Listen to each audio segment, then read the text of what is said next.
Szanowni Państwo, jesteśmy w przerwie transmisji zmagań trzeciego finałowego etapu konkursu imienia Adysari, a z nami jest dyrektor artystyczna konkursu i przewodnicząca jury Małgorzata Walewska. Dobry wieczór. Dobry wieczór, witam pana, witam państwa. Chciałem zapytać, już wiele lat jest pani związana z tym konkursem, widzi pani, jak ten konkurs się zmienia. Co w tym roku i przez ten cały czas stało się taką najważniejszą zmianą, która ten konkurs wyróżnia pani zdaniem? Jakby od początku trwania konkurs Adysari był konkursem międzynarodowym, natomiast mam wrażenie, że w ostatnich latach ta międzynarodowość jest coraz bardziej widoczna. Rośnie mi serce, jak widzę ludzi, młodych śpiewaków z azjatyckich krajów, którzy śpiewają poprawną polszczyzną polskie utwory. To jest naprawdę wielka rzecz, bo widzę, jak bardzo mieszają się kultury i jak rzeczy, które uważaliśmy za bardzo narodowe, w tej chwili stają się międzynarodowe i teksty polskich pieśni nabierają nowego, międzynarodowego znaczenia, nowych temp. Wśród naszych uczestników są, tak jak pani powiedziała, osoby z różnych krajów i mają do zrobienia pewne rzeczy, które są obowiązkowe w tym konkursie. Tak. Jedną z nich, która zmieniła się troszkę w tym roku, jest to, że wszyscy już na pewno muszą zaśpiewać Mozarta. I tak Mozart w pierwszym etapie był czymś, na które większość osób czekała, ale dlaczego ten Mozart jest tak bardzo ważny? To jest konsekwencja, którą zyskałam od profesor Łazarskiej, która była matką tego konkursu i przez wiele lat przewodniczącą jury i dyrektor artystyczną. I to właśnie ona wprowadziła obowiązek śpiewania Mozarta. Ja jako młoda śpiewaczka jeszcze nie zdawałam sobie sprawy z tego, jak bardzo Mozart jest ważny, a w tej chwili naprawdę widzę to jasno. Na Mozarcie widać wszystkie błędy.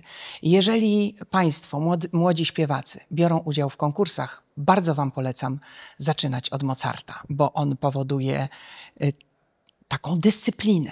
I na Mozarcie można bardzo się skoncentrować na technice. I potem już wszystko robi się łatwiejsze. Odwrotnie, jest ciężko. Zaczynamy od Mozarta, ale konkurs zmierza do nagród. Nagrody w tym roku przyznawane są trochę według innych zasad niż dotychczas. Jakie to są zasady i dlaczego one się zmieniły? Wcześniej mieliśmy dwie kategorie, męskie i żeńskie. Bardzo nam zależało, żeby pierwsza nagroda była naprawdę nagrodą, która przyciąga uczestników. I właśnie dzięki temu złączyliśmy te dwie kategorie, co jest tak naprawdę dodatkową trudnością dla jury, bo jak ocenić, czy lepszy jest znakomity sopran, czy znakomity baryton? No to jest zawsze ten wybór. No cóż, konkurs na tym polega. W trzecim etapie, którego przed chwilą słuchaliśmy, pojawia się orkiestra. Tak. W konkursie przez te pierwsze dwa etapy śpiewa się z pianistą. I czy to jest wyzwanie podczas konkursu, jak obserwuje pani tych młodych śpiewaków? Bo nie mają często tak wiele jeszcze okazji do śpiewania z orkiestrą. Co dla nich jest tutaj najtrudniejsze? Też ustalając zasady konkursu Adysari, zależało nam, żeby ludzie, którzy biorą udział w tym konkursie, byli mało doświadczeni, więc stąd ten limit wieku 30 lat.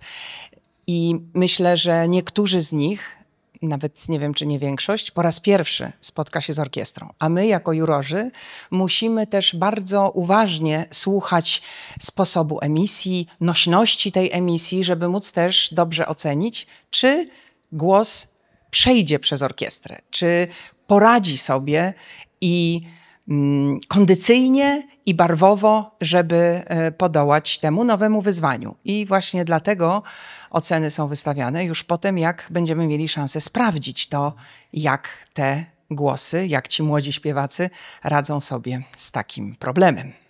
Na koniec chciałem zapytać o pani wrażenie jako słuchaczki i jako jurorki. Kiedy jest pani przed sceną i widzi pani te kolejne młode osoby, które wchodzą, to co stara się pani im dać? Czy pani stara się coś im przekazać od siebie, żeby dodać im odwagi i jakiejś takiej wartości, pewności na scenie? Proszę państwa, ja mam taką tremę, jakbym sama śpiewała. To jest w ogóle nieprawdopodobne. Ja oddycham razem z nimi. Jak jest trudny utwór, to razem z nimi po prostu spinam wszystkie nerwy, żeby to się udało. I naprawdę cieszę się, jakby to były moje własne dzieci, które przechodzą przez te kolejne etapy i z każdym jestem związana emocjonalnie, bez względu na to, z jakiego jest kraju. I cieszę się, jak im się udaje. Także trzymajcie kciuki, trzymajmy kciuki wszyscy, no i niech wygra najlepszy. Trzymajmy kciuki w takim razie.